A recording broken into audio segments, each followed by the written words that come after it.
Ang kwento ay nagsisimula sa maalamat na hitman na si Sakamoto, na kalmadong naglalakad patungo sa isang pangkat ng mga kriminal. Ang kanyang presensya ay nagdudulot ng matinding takot sa kanilang puso, kaya't sinubukan nilang barilin siya.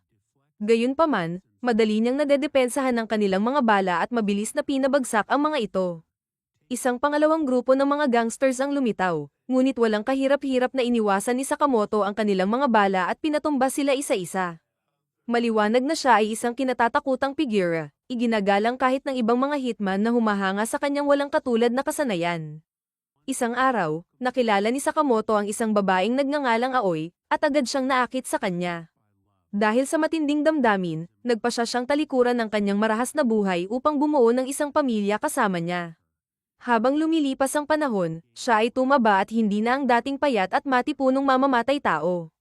Sa kanyang tindahan, pinapanood ni Sakamoto ang isang batang lalaki na nagsasanay gamit ang pana. Hindi niya nataman ang kanyang target at yumuko upang kunin ang kanyang palaso. Habang ginagawa ito, natapon ang tinta mula sa kanyang bag at natilamsikan ang damit ng isang lalaki. Nagalit ang lalaki at tinakat ang bata na papatayin siya. Sa isang iglap, inisip ni Sakamoto na makialam at saksakin ang lalaki sa leeg. Gayunpaman, nang magbalik siya sa katotohanan, napagtanto niyang isa lamang iyong panandali ang pag-iisip. Dahil sa matinding titig ni Sakamoto, nataranta ang lalaki at mabilis na nagpa siya na umalis. Lubos na nagpapasalamat ang bata kay Sakamoto sa kanyang pakikialam. Gayunpaman, isang psychic hitman na nagngangalang Shin, na nakabasa ng panandali ang pag-iisip ni Sakamoto ng karahasan, ang lumapit at ipinakilala ang kanyang sarili. Naramdaman ni Sakamoto ang posibleng panganib at pinag-isipang atakihin siya, kaya agad na kumilos si Shin, pinigilan siya at sinabing huwag nang isipin ang tungkol sa karahasan. Ipinaalala niya kay Sakamoto na dati silang magkasamang nagtatrabaho. Napansin ni Shin ang mga pagbabagong naganap sa buhay ni Sakamoto, lalo na sa kanyang negosyong pangpamilya, at ipinahayag ang kagustuhan niyang bumalik ito sa mundo ng mga hitman. Ngunit matibay ang paninindigan ni Sakamoto at idineklarang siya ay retirado na. Naguluhan si Shin at tinanong kung bakit niya iiwan ang kanyang maalamat na reputasyon. Sa halip na sumagot, kalmadong nagsimulang kumain ng noodles si Sakamoto. At sa puntong iyon, napagtanto ni Shin kung gaano na talaga siya nagbago, hindi na ang taong nabubuhay lamang sa rasyon sa labanan. Habang pinaghahandaan ni Shin ang pagsindi ng sigarilyo, biglang hiniwa ito ni Sakamoto sa kalahati at itinuro ang isang karatula na nagbabawal sa paninigarilyo. Dito napagtanto ni Shin na nananatili pa rin ang talas ng kanyang dating kasama. Biglang may isang lalaking tumawag kay Sakamoto upang humingi ng tulong. Inakala ni Shin na isang assassination request iyon. Kaya nagulat siya nang simpleng humingi lang ng tulong ang lalaki sa pagtatabas ng puno. Sa hindi kapani-paniwalang bilis, natapos agad ni Sakamoto ang gawain. Habang pinagmamasdan ni Shin si Sakamoto na patuloy na tumutulong sa mga tao sa bayan, dahan-dahan niyang naunawaan na hindi na siya ang dating mamamatay tao. Sa hindi makapaniwalang tono, sinabi niya kay Sakamoto na mukha itong katawa-tawa. Nagpaalam si Shin, ngunit bago umalis, inamin niyang kahit 5 taon na ang lumipas mula noong huli silang nagkita. Hinahangaan pa rin niya si Sakamoto at umaasa siyang muli silang makakapagtulungan balang araw. Biglang tumunog ang telepono ni Shin, ang kanyang boss ang nasa kabilang linya, tinatanong kung napapayag na niyang bumalik si Sakamoto. Sa mabigat na loob, inamin ni Shin na hindi siya nagtagumpay. Malamig na iniutos ng boss na patayin si Sakamoto. Nagdadalawang isip si Shin na gawin ang utos, ngunit ipinaalala ng kanyang boss na walang sino mang maaaring basta na lang lumabas sa organisasyon. Pinilit siyang tapusin ang misyon, kung hindi, magpapadala sila ng iba upang gawin ito. Napagtanto ni Shin na wala siyang pagpipilian at tinanggap na lamang ang kanyang kapalaran. Kinagabihan, malalim na nag-isip si Shin tungkol sa sitwasyon. Alam niyang hindi maiiwasan ang kamatayan ni Sakamoto kung hindi siya kikilos. Nauunawaan niyang ipapadala ng kanyang boss ang ibang mga hitman upang tapusin ang trabaho kung siya mismo ay mabaygo. Habang pinapasan ng bigat ng kanyang pasya, napagdesisyonan ni Shin kung mamamatay man si Sakamoto. Dapat sa kanyang sariling mga kamay ito mangyari. Kinabukasan, dinalaw ni Shin si Sakamoto at sinabing kailangan itong lisanin ang bayan. Bigla niyang hinugot ang kanyang baril at sinubukang barilin si Sakamoto. Gayunpaman, sa kalmadong galaw, dinuraan ni Sakamoto ang isang piraso ng candy na tumama sa bala, dahilan upang lumihis ito. Sa isang iglap, nawala si Sakamoto, naiwan si Shin na litong-lito habang hinahanap siya, hindi mabasa ang kanyang iniisip. Sa isang sulok, nagtatago si Sakamoto at muling naghagis ng candy kay Shin. na agad siyang pinaputukan. Ngunit sa halip na umatake, ibinato ni Sakamoto ang isang cream puff sa ulo ni Shin, saka lumitaw sa likuran niya at sinipa siya ng malakas, dahilan upang bumagsak siya sa lupa. Habang nakahandusay, napagtanto ni Shin kung gaano siya naging handgal sa pag-aakalang kaya niyang talunin ang kanyang idolo. Nang magising si Shin, natagpuan niya ang sarili sa tahanan ni Sakamoto, kung saan mainit siyang tinanggap ng pamilya nito para sa hapunan. Lito sa kabaitan ng mga ito. Nagtaka siya kung bakit sila ganoon kabukas palad. Sa una, inisip niyang baka nilaso ng pagkain, kaya nagatubili siyang tikman ito. Ngunit nang malasahan niya ang masarap na putahe, hindi niya maiwasang magulat. Sa kauna-unahang pagkakataon, napagtanto ni Shin na tulad rin siya ni Sakamoto, isang taong hindi pa kailanman nakadama ng ganitong init at pagmamalasakit. Habang iniisip niya ito, naunawaan niyang hindi kahinaan ang naging dahilan ng pagreretiro ni Sakamoto, kundi ang kagustuhang protektahan ng kanyang pamilya. Matapos ang hapunan, taos-pusong nagpasalamat si Shin kay Sakamoto sa kanyang mabuting pakikitungo. Tumuro lang si Sakamoto sa isang karatula, tila imbitasyon na bumalik siya anumang oras. Pagbalik ni Shin sa kanyang boss, agad siyang pinagalitan dahil sa kanyang kabiguan na patayin si Sakamoto, tinawag siyang kaiya-hiya. Sa desperasyon, nakiusap si Shin na patawarin na si Sakamoto, binanggit ang kanyang pamilya. Ngunit sa halip na maawa, tinawanan lang siya ng iba, at muling ipinaalala ng boss na dapat mamatay si Sakamoto dahil sa kanyang pagtataksil. Sa isang matapang na desisyon, inalok ni Shin ang kanyang sariling buhay kapalit ng kay Sakamoto. Pumayag ang boss, ngunit ramdam ni Shin ang panlilinlang nito, kaya agad niyang hinugot ang kanyang baril at itinutok ito sa kanyang boss. Walang pag-aalinlangan, iniutos ng boss sa kanyang mga tauhan na pagbabarilin si Shin. Samantala, narinig ni Sakamoto ang putukan at agad na napagtanto ang panganib na kinakaharap ni Shin. Binuksan niya ang kanyang lihim na taguan ng armas at naghanda para sa labanan. Samantala, nagtago si Shin at gumanti ng putok laban sa mga gangster. Habang nasa bingit ng kamatayan dahil sa isang lalaking palihim na sumalakay sa kanya mula sa likuran, bigla na lamang naglaho si Shin, at sa halip, ang lalaking iyon ang natamba. Isa pang gangster ang nagpatutok ng rocket launcher kay Shin, ngunit dahil sa kanyang psychic abilities, agad niyang nahulaan ang pag-atake at napaiwas. Dahan-daang napagtanto ng mga gangster na ginagamit ni Shin ang kanyang kapangyarihang basahin ang kanilang isipan upang hulaan ang kanilang mga kilos.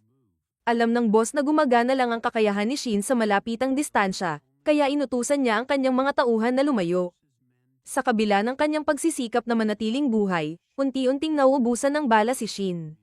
Isang bala ang tumama sa kanyang binti, dahilan upang bumagsak siya sa kanyang mga tuhod. Palapit na ang mga gangster upang tapusin siya, at tila tinanggap na ni Shin ang kanyang kapalaran. Ngunit sa isang iglap, biglang lumitaw si Sakamoto, sumugod upang iligtas siya. Sa matinding galit, iniutos ng boss sa kanyang mga tauhan na patayin si Sakamoto. Ngunit hindi natinag si Sakamoto, kalma niyang ginamit ang kanyang chopsticks upang pigilan ang paparating na mga bala at pagkatapos ay mabilis na pinabagsak ang mga gangster gamit ang eksaktong mga galaw. Habang patuloy ang putukan, walang kahirap-hirap na tinataboy ni Sakamoto ang mga bala at ginamit ang mga panulat bilang armas upang saksakin ang kanyang mga kalaban. Gumalaw siya ng hindi kapani-paniwalang bilis, sumugod, dinurog ang isang baril gamit ang kanyang mga kamay, at saka pinatulog ang may-ari nito ng isang malakas na suntok. Napagtanto ng boss na nasa alanganin na siya, kaya agad niyang iniutos sa kanyang mga bodyguard na pagbabarilin si Sakamoto ng sabay-sabay. Ngunit bago pa man sila makakilos, mabilis na lumapit si Sakamoto, hinati sa dalawa ang baril ng boss, at pinabagsak ang natitirang mga umaatake sa isang iglap. Nanatili si Shin na tulala, nagtataka kung paano nasubaybayan ni Sakamoto ang bawat kilos niya. Sa sagot, ipinakita ni Sakamoto na may itinanim siyang tracking device sa baril ni Shin, kaya't alam niya palagi kung nasaan ito. Namangha si Shin, napagtanto niyang walang kahit anong bagay ang makakalampas sa mata ni Sakamoto. Habang naghahanda ng umalis si Shin sa bayan, inabot siya ni Sakamoto ng isang apron at sinabing maaari siyang kumita ng 800 yen kada oras sa isang convenience store. Makikita natin si Shin na nagtatrabaho sa likod ng counter. Isang dalaga ang pumasok at pinuri siya, sinasabing bagay sa kanya ang apron. Samantala, napansin ni Shin ang isang matandang babae na tila may hinahanap sa estante. Gamit ang kanyang psychic abilities, agad niyang natunto ng hinahanap nito at tinulungan siya. Napanood ito ni Hana, ang anak ni Sakamoto. At sa kanyang pagkagulat, napagtanto niyang tunay ngang may kakayahan si Shin na magbasa ng isipan. Napansin ng isang binatilyo ang kilos ni Shin at tinanong kung nagugustuhan niya ang kanyang trabaho. Sumagot si Shin na mas maayos ito kaysa sa dati niyang trabaho. Naging mausisa ang bata at nagtanong kung ano ang dati niyang trabaho. Ngunit, biglang nagbago ang ekspresyon ni Shin at tinakat ang bata, nagbabantang papatayin ito kung ibubunyag niya ang totoo. Nanginginig, mabilis na sinabi ni Shin na dati siyang tagalinis. Saka ipinagpatuloy ang pagseserbisyo sa mga pumapasok na customer. Kinabukasan, pinag-isipan ni Shin ang laban nila sa mga gangster at mayabang na ikinwento kay Sakamoto na natalo niya silang lahat sa isang hampas lang. Ngunit narinig ni Aoi ang kanilang usapan at nagalit, kinumpronta si Shin at sinabing bumabalik na naman siya sa kanyang dating gawain bilang isang hitman. Agad namang ipinaliwanag ni Shin na hindi siya pumatay ng sinuman, tiniyak niyang hindi nakamamatay ang kanyang mga atake. Hindi pa rin natuwa si Aoi at pinaalalahanan siya tungkol sa patakaran ng pamilya, binabantaan siyang hihiwalayan kung muli itong lumabag. Litong-lito si Shin at tinanong si Sakamoto tungkol sa patakarang iyon. Sa malamig na sagot, inisip lang ni Sakamoto na pinatay na niya si Shin sa kanyang isipan at mahigpit na sinabing manahimik na lang siya. Nagpunta sila sa Nite Chinatown, kung saan bumili si Sakamoto ng pork buns para sa kanyang pamilya, sabik na ipatikim sa kanila ang delicacy. Ngunit habang pauwi sila, isang dalaga ang biglang bumangga sa kanila, dahilan upang matapan at masira ang pork buns ni Sakamoto. Biglang lumitaw ang isang grupo ng mga gangster, at nalaman nilang ang dalaga, si Lu, ay tumatakas mula sa kanila. Mabilis niyang hinimok si Sakamoto at Shin na tulungan siyang harapin ang mga humahabol sa kanya. Iminungkahi ni Shin na umalis na lang sila, ngunit halatang malungkot si Sakamoto, iniisip kung paano ipapaliwanag kay Hana ang nasirang pork buns. Sumugod ang mga gangster, ngunit mabilis silang pinabagsak ni Lu, na agad napansin ni Shin na gumagamit siya ng tai chi.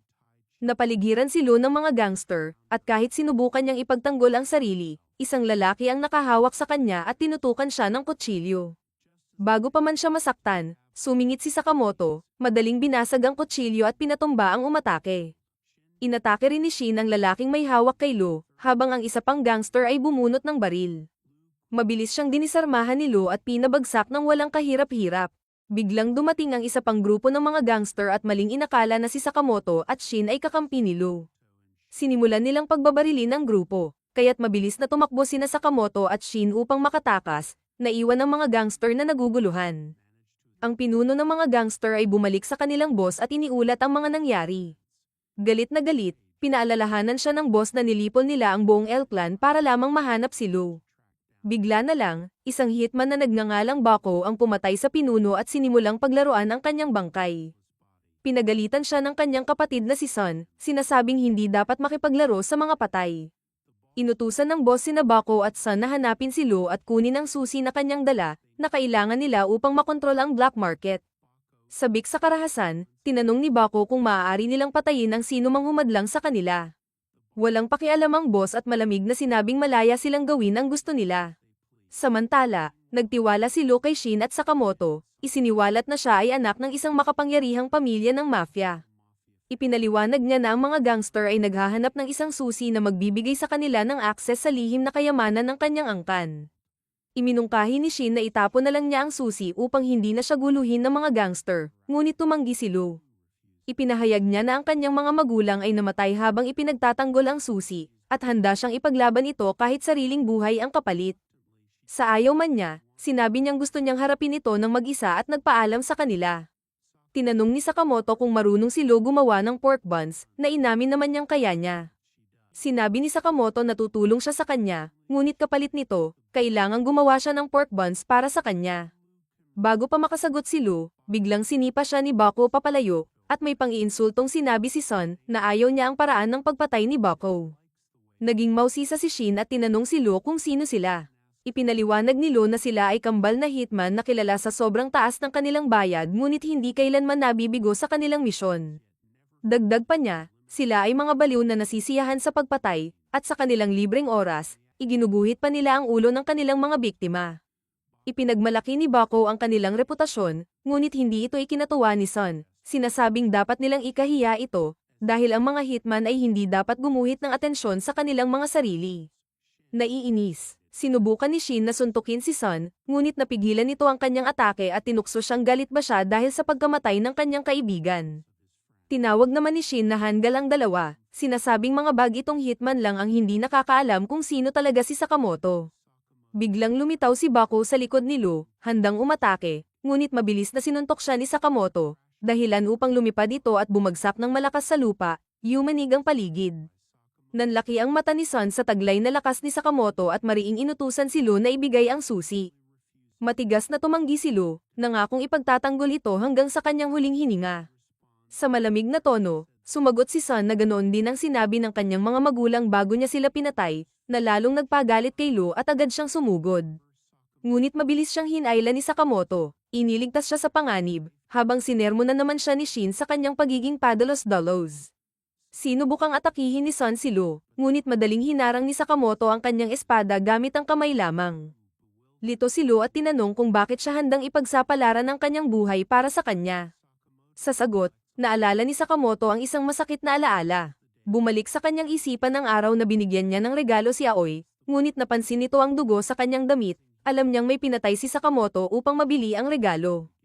Tinanggihan ito ni Aoi at sinabing hindi sila maaaring magkasama hanggat hindi siya nagbabago.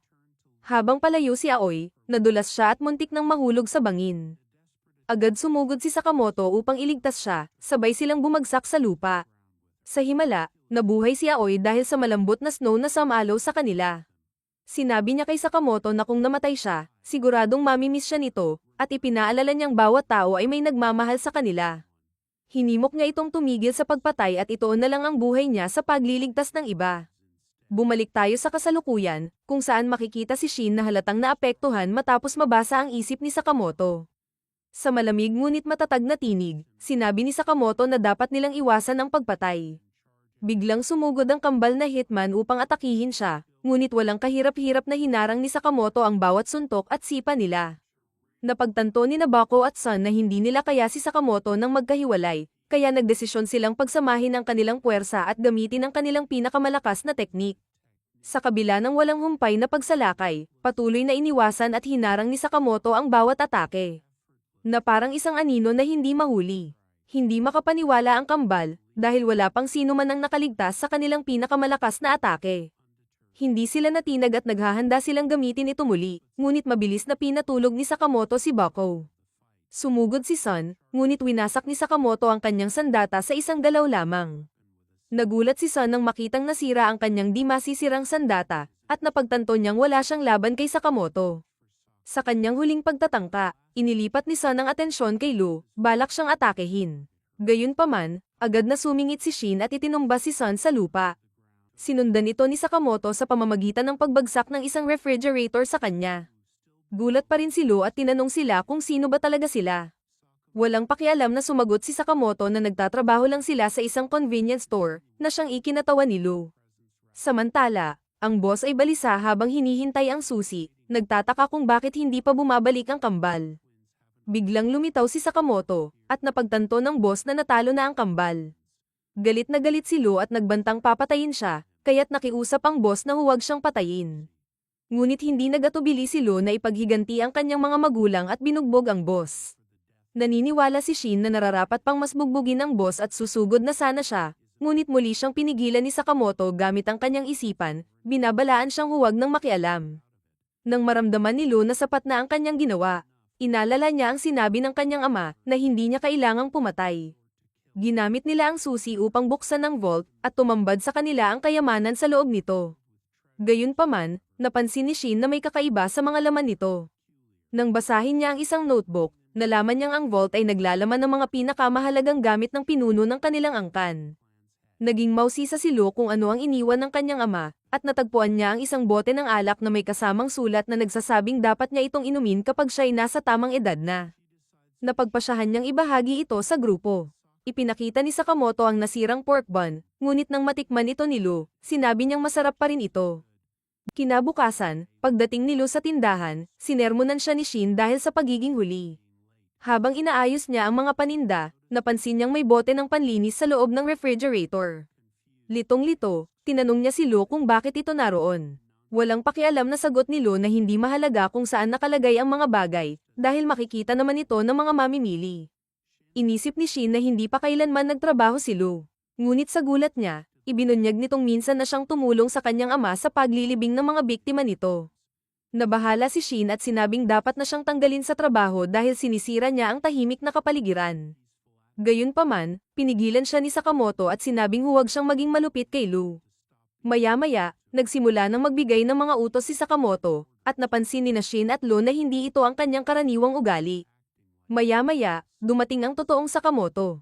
Dahilan upang malito ang kanyang mga kaibigan. Ganap niya silang hindi pinansin. Sinubukan siyang saksakin ng impostor, ngunit madaling iniwasan ito ni Sakamoto. Agad itong bumunot ng baril, ngunit hinarap siya ni Sakamoto gamit ang isang cutter. Mabilis niyang natukoy ang impostor, si Nagumo, isang hitman, at napagtanto niyang matalas pa rin ang kakayahan ni Sakamoto.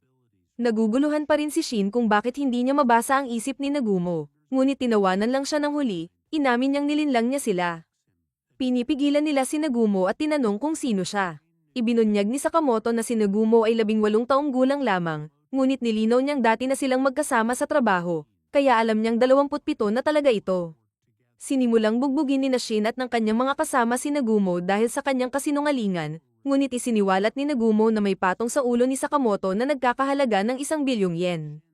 Pinagtawanan ito ni Shin, ngunit ipinaliwanag ni Nagumo na ang bounty ay ipinaskil ilang araw pa lamang ang nakalilipas at maraming hitman na ang nakaalam nito.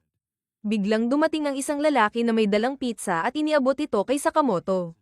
Ngunit, isiniwalat ng lalaki na isa siyang hitman at nagbanta na papatayin si Nagumo kung hindi sila susunod. Binaliwala nila ang kanyang babala, at biglang sinakal ni Nagumo ang lalaki mula sa likuran, na nagpapatunay na totoo ang bounty. Nang akmang papatayin na ni Nagumo ang lalaki, pinigilan siya ni Sakamoto. Napansin ni Nagumo na ganap nang tumalikod si Sakamoto sa pagpatay, kaya siya'y nagulat. Pagkatapos, nagtanong siya kung kaya bang harapin ni Sakamoto ang mga hitman sa kanilang grupo, na nagdulot ng tensyon sa paligid. Ngunit agad niya itong nilinaw sa pamamagitan ng isang biro, sinasabing mga kapwa hitman lamang ang kanilang target. Nagtanong si Sakamoto kung sino ang maaaring gustong pumatay sa kanya, ngunit inamin ni Nagumo na hindi niya alam. Idinagdag niyang maraming may balak sa kanya, lalo na matapos niyang pabagsakin ang gang na humahabol kay Lu. Umalis si Nagumo kasama ang hitman. At sinubukan siyang sundan ni Shin, ngunit bigla na lang itong naglaho. Nagtanong si Shin kung kakampi ba talaga nila si Nagumo. Samantala, may isang pangkat na mga hitman na lihim na nagmamasid kay Sakamoto, iniisip na mahina siya at nagtataka kung bakit napakalaki ng bounty sa kanya. Gayunpaman, binalaan sila ng kanilang pinuno na huwag siyang maliitin, isiniwalat na dating kasapi si Sakamoto ng isang kilalang grupo na tinatawag na The Order. Biglang nagsalita si Sakamoto, binabalaan ng grupo na pagsisisihan nila ang kanilang ginagawa kung hindi sila titigil sa pagmamanman. Sa isang mabilis na galaw, sinira niya ang kanilang kamera. Pagkatapos, ipinahayag ni Shin ang kanyang pag-aalala na baka marami pang hitman ang sumugod kay Sakamoto. Gayunpaman, naniniwala si Sakamoto na dapat silang manatiling mababa ang profile, dahil hindi pa nila alam kung sino talaga ang kanilang kalaban. Sa sandaling iyon, dumating si Hana at masiglang inanunsyo na handa na siya para sa susunod na araw. Ipinaalala rin niya kay Sakamoto ang kanilang plano na manood ng Sugar Bunny ng magkasama. Biglang natigilan si Sakamoto, napagtanto niyang tuluyan niyang nakalimutan ang kanyang pangako kay Hana. Nagpunta sila sa amusement park, kung saan labis na nag-enjoy sina Lu at Hana sa mga rides, ngunit nanatiling alerto sina Sakamoto at ang kanyang mga kasama, iniisip na maaari silang atakihin anumang sandali. Napansin ni Hana kung gaano kalawak ang parke at pinuri ang kakatean ng mascot. Samantala, sinigurado ni Lu sa lahat na dapat nilang sulitin ang oras na magkasama.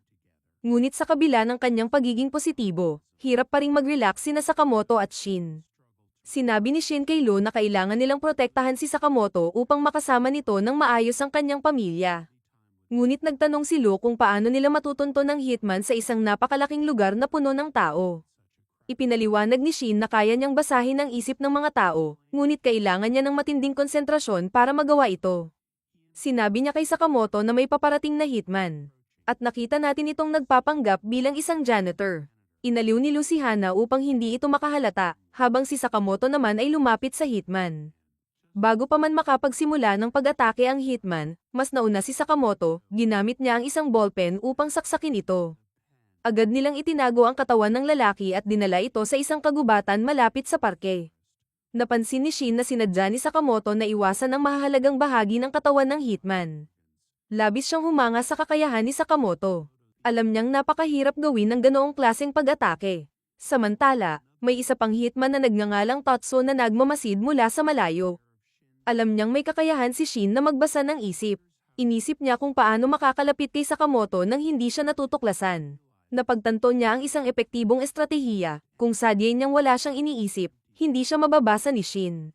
Masaya ang lahat habang sumasakay sa roller coaster nang mapansin ni Lu si Tatsu, at sinabi niyang mukhang kainahinala ito.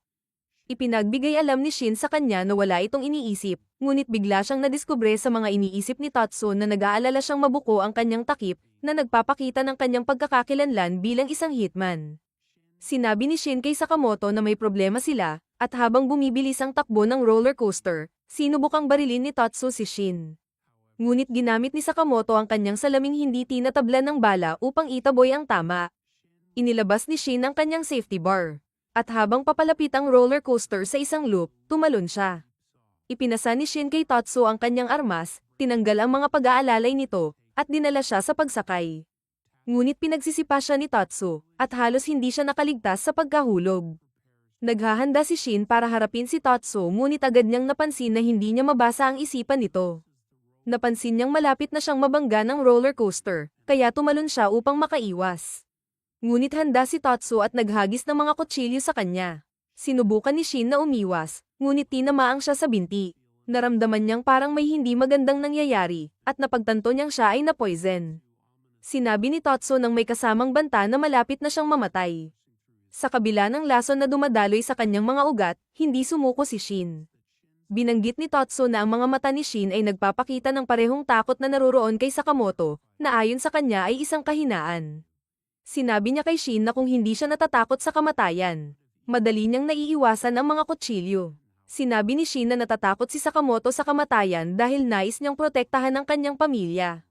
Idinagdag pa niya na ang mga tao ay lumalaban ng mas matindi kapag may pinoprotektahan. Napansin ni Tatsu na humihina na si Shin dahil sa lason at malapit nang magbanggaan muli ang roller coaster. Habang papalapit na ito, tumalon silang dalawa. Tumama si Shin sa rides at agad inabot si Tatsu, sinubukang tamaan siya. Ngunit lumaban si Tatsu ng matindi. At naisip ni Shin ang delikadong sitwasyon na kanyang kinaharap. Ginamit ni Shin ang kanyang mga powers upang basahin ang mga isipan sa paligid, at nalaman niyang si Sakamoto ay nasa Sugar Bunny Show. Dahil dito, tumalon si Shin kasama si Tatsu, at pareho nilang bumagsak sa loob ng tent ng Sugar Bunny. Isang performer, na inis na sa kanilang pag-abala, ang humarap sa kanila. Pinagbantaan ni Tatsu ang lalaki, ngunit tumawag ang Sugar Bunny, na nagpapakilala bilang si Shin, at humarap kay Tatsu. Si Shin, handa na para sa susunod na round, ay humarap muli kay Tatsu. Naniniwala si Tatsu na wala ng pag-asa si Shin, na siya'y patuloy na bulag dahil sa lason, ngunit ginulat siya ni Shin sa isang suntok. Ang mga tao, akala ay bahagi ito ng palabas, ay malakas na nagsimulang sumuporta. Naglunsad si Tatsu ng isang barrage ng mga kutsilyo, ngunit sumagot si Shin ng isang malakas na sipa, na ikinagulat ni Tatsu. Naguluhan si Tatsu, nagtataka kung paano pa rin siya nakikita ni Shin. Samantalang sinusubukan ni Lu makipag-usap kay Sakamoto, na natili itong tahimik, kaya inisip ni Lu na tinatangkilik lamang ni Sakamoto ang palabas. Ngunit, naging malinaw na si Sakamoto ay naggagabay kay Shin sa laban, binibigyan siya ng mga estratehikong payo. Nahihirapan si Tatsu habang inaasahan ni Shin ang bawat galaw niya. Kahit na nakapaghapil ng sugat sa costume ni Shin, napansin niyang nakapikit na ang mga mata ni Shin. Naramdaman ni Sakamoto ang tamang panahon para tapusin ang laban at inutusan si Shin na tapusin ito. Sa isang malakas na sipa, pinabagsak ni Shin si Tatsu sa lupa. Ang host, na labis na namangha, ay inanunsyo na ang Sugar Bunny ay naglabas ng kanyang ultimate move, at ang mga tao ay sumabog sa palakpakan. Si Shin, na kontento, ay nakaramdam ng ginhawa dahil alam niyang naprotektahan niya si Sakamoto. Habang nagdiriwang, si Lu, na may halong kalungkutan, ay nagsimulang maghanap kay Shin sa crowd. Hindi niya alam na dalawa pang asasin mula sa gang ang lumabas, naglalayong tapusin si Sakamoto. Isa sa kanila, isang babae na ang pangalan ay Obiguro, ay ipinahayag ang kanyang pagkabigo sa pagtatrabaho sa isang ganitong masikip na lugar. Ang kanyang kasama, na laging alerto, ay pinaalala sa kanya ang pangunahing misyon, tiyaking mamatay si Sakamoto, ngunit iwasan ang hindi kailangang pagkamatay ng ibang tao.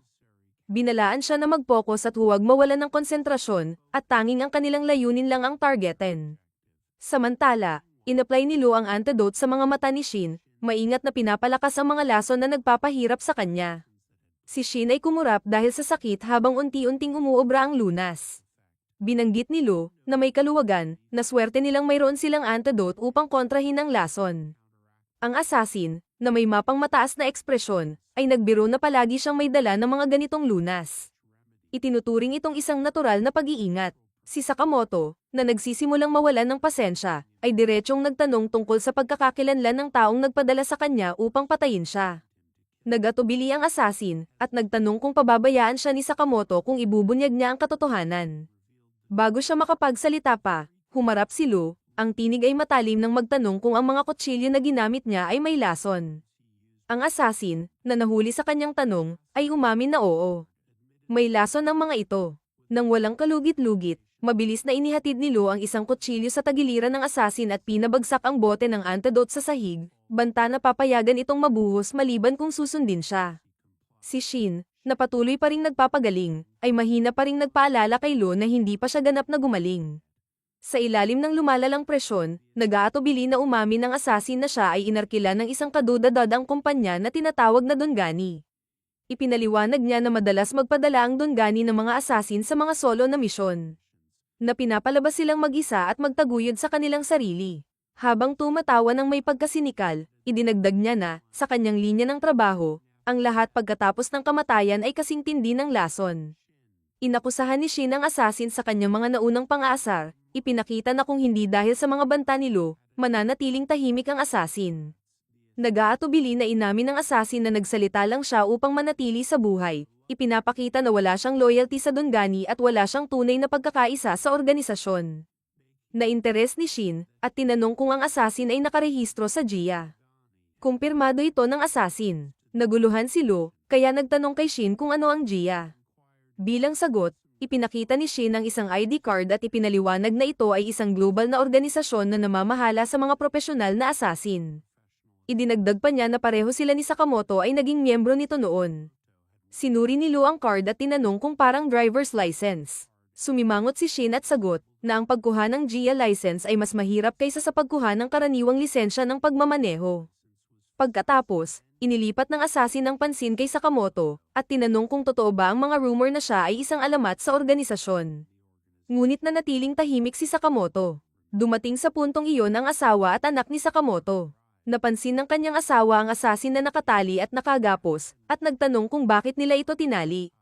Habang mabilis na nag-iisip, tumugon si Shin na ang assassin ay nagre-rehearse para sa isang escape act sa palabas ng parke, at tinutulungan lang nila siya.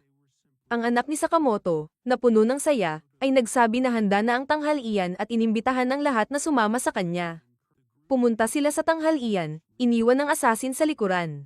Ngunit bago sila umalis, bumalik ang anak ni Sakamoto at naglagay ng band-aid sa kamay ng assassin, pinupuri siya sa kanyang performance sa palabas. Nagulat ang assassin, ngunit nagpasalamat siya. Nang sila'y mawala sa paningin, ginamit niya ang isang nakatagong kutsilyo upang putulin ang kanyang mga gapos.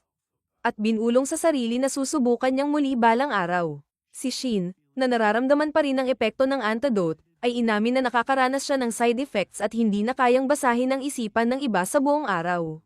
Si Lu, na iritado, ay pinagalitan siya, sinabi na nang wala ang kakayahan niyang matukoy ang mga kalaban, tumaas ang kanilang kahinaan.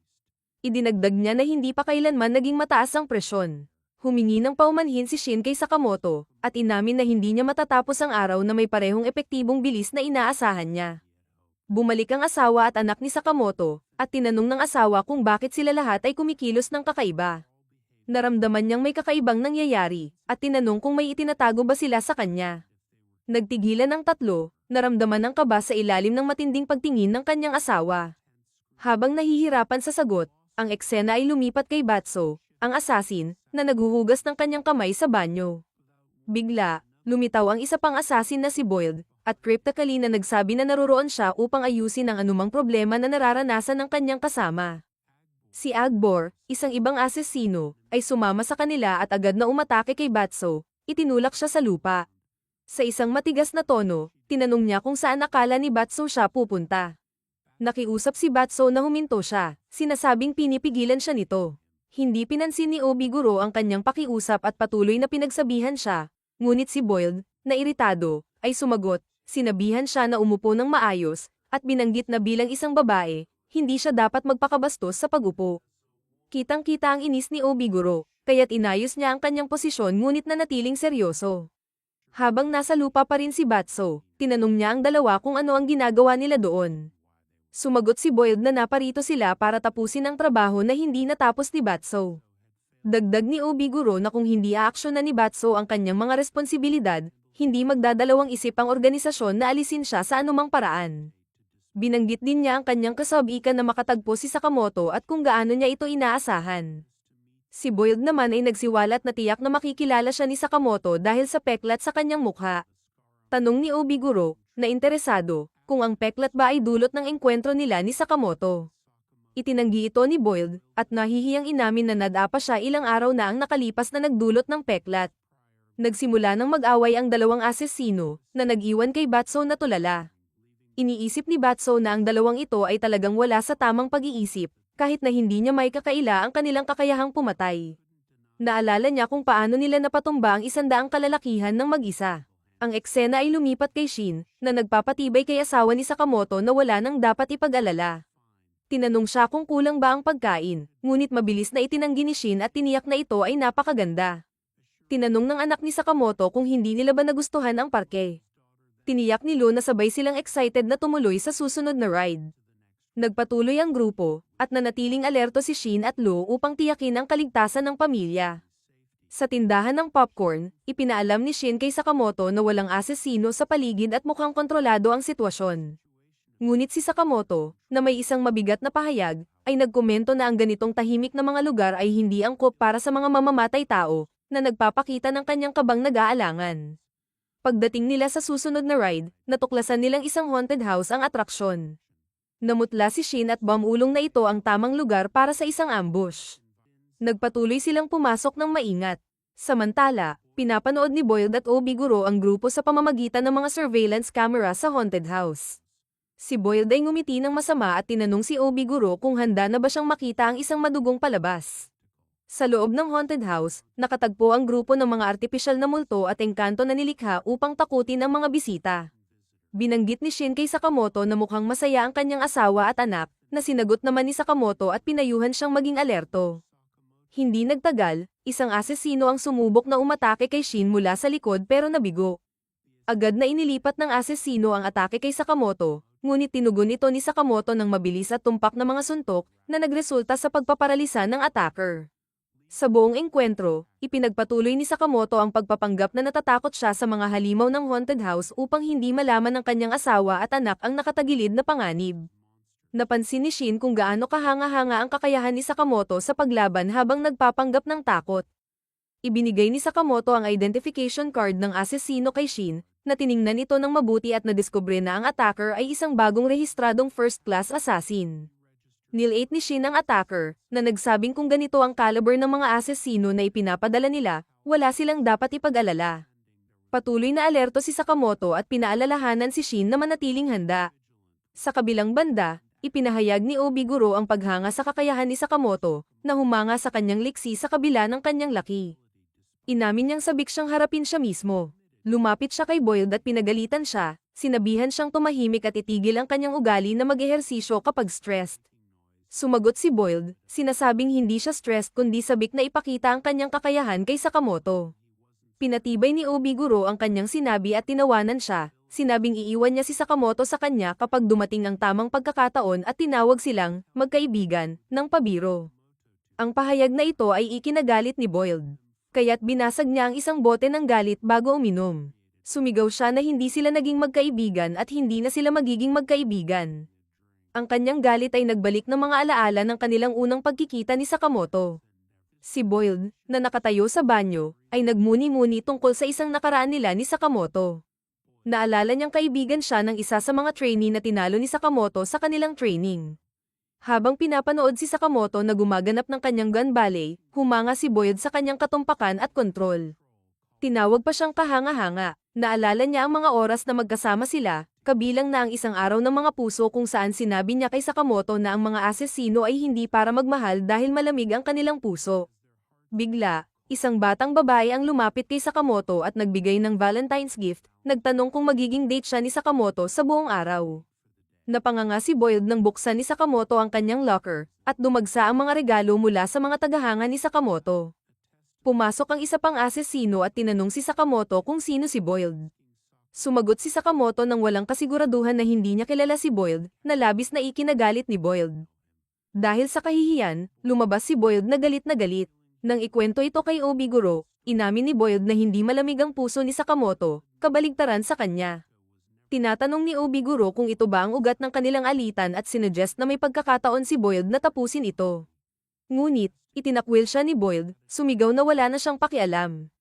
Samantala, sa loob ng haunted house, ipinahayag ni Lu ang kanyang pagnanais na makauwi, ngunit ang anak ni Sakamoto, na puno ng kasiyahan, ay tinuro ang mga zombies at sabik na nagnanais pang makakita ng marami. Tinukso ni Shin si Lu, sabing mas matapang pa ang batang babae kaysa sa kanya. Bilang sagot, kumuha si Lu ng bote at nagsimulang uminom. Nagtaka si Shin at tinanong kung anong iniinom niya. Walang kabog-abog na sinabi ni Lu na ito ang paboritong inumin ng kanyang pamilya bago ihagis ang bote sa kanya. Nahulog ito kay Shin, inamoy niya ito at agad na nakilala ang amoy ng alak. Nang may kasamang disgust, mabilis niyang itinapon ito. Habang nagpatuloy sila, nakatagpo sila ng isang pinto na parang nanginginig, na tila may mga tao sa likod nito. Hindi pinansin ni Lu ang babala ni Shin at binuksan niya ang pinto, na nagpalabas ng isang kawan ng mga zombies at nakatagong asesino. Sa kaguluhan, lumabas si Boyd at umatake kay Sakamoto, na nagdulot sa kanilang dalawa na mag-crash sa itaas na palapag. Habang naglalaban sila, inihagis ni Sakamoto ang isang character ID card kay Boyd, ngunit madaling naiwasan ito ni Boyd. Hinarap ni Boyd si Sakamoto at tinanong, "Naalala mo na ba ako?" Sumagot si Sakamoto, "Numero." Naiinis si Boyd at nagbanta na sirain siya, ngunit hindi apektado si Sakamoto, at tinanong na lang si Boyd tungkol sa kanyang pamilya.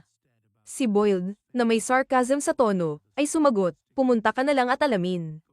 Hindi ako ang nanay mo." Samantala, desperadong hinahanap ni Shin ang asawa at anak ni Sakamoto. Sa wakas, natagpuan niya sila na walang malay sa isang kwarto malapit. Bago siya makapag-aksyon, lumabas si Obiguro, kasama ang isang grupo ng mga asesino.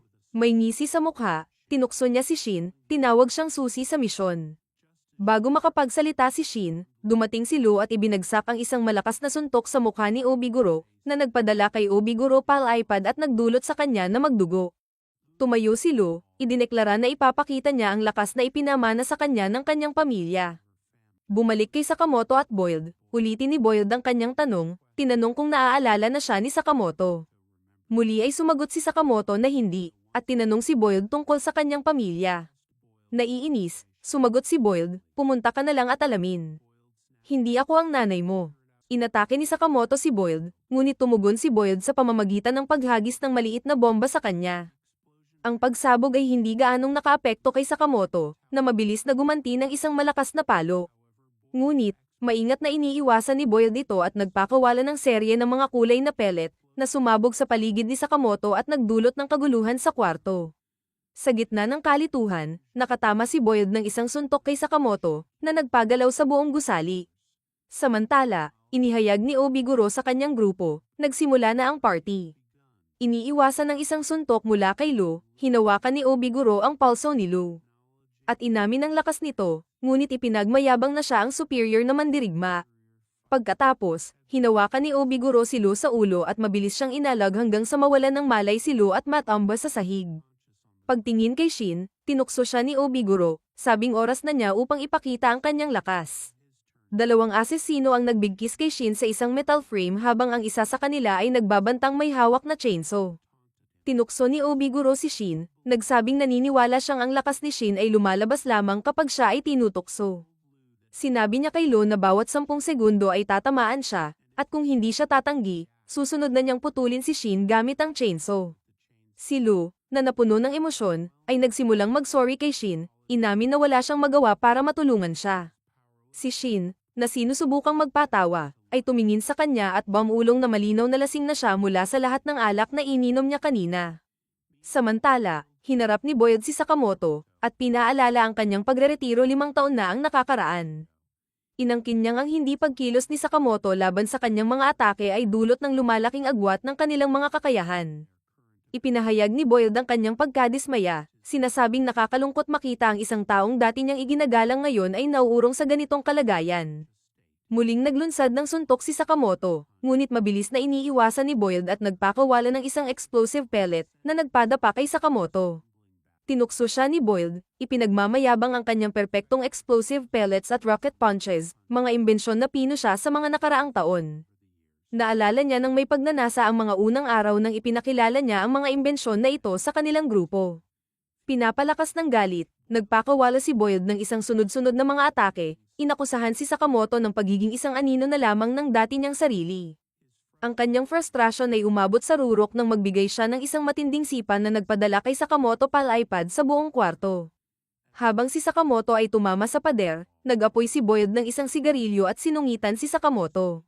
Sweet dreams, Sakamoto. Ngunit nang magsimulang magpakasawa sa kanyang tagumpay, narinig niya ang boses ni Sakamoto, matino ngunit may kasamang banta, "Paalam sa mga araw ng kabataan mo sa aking tabi." Nagpatuloy si Sakamoto at inilahad ang mga kemikal na bahagi ng mga bomba ni Boyd, ipinakita ang malalim niyang kaalaman sa kanilang disenyo. Sa bagong sigla ng kanyang mata, idineklara ni Sakamoto, "Ngayon, ipapakita ko sa iyo kung ano talaga ang kaya kong gawin."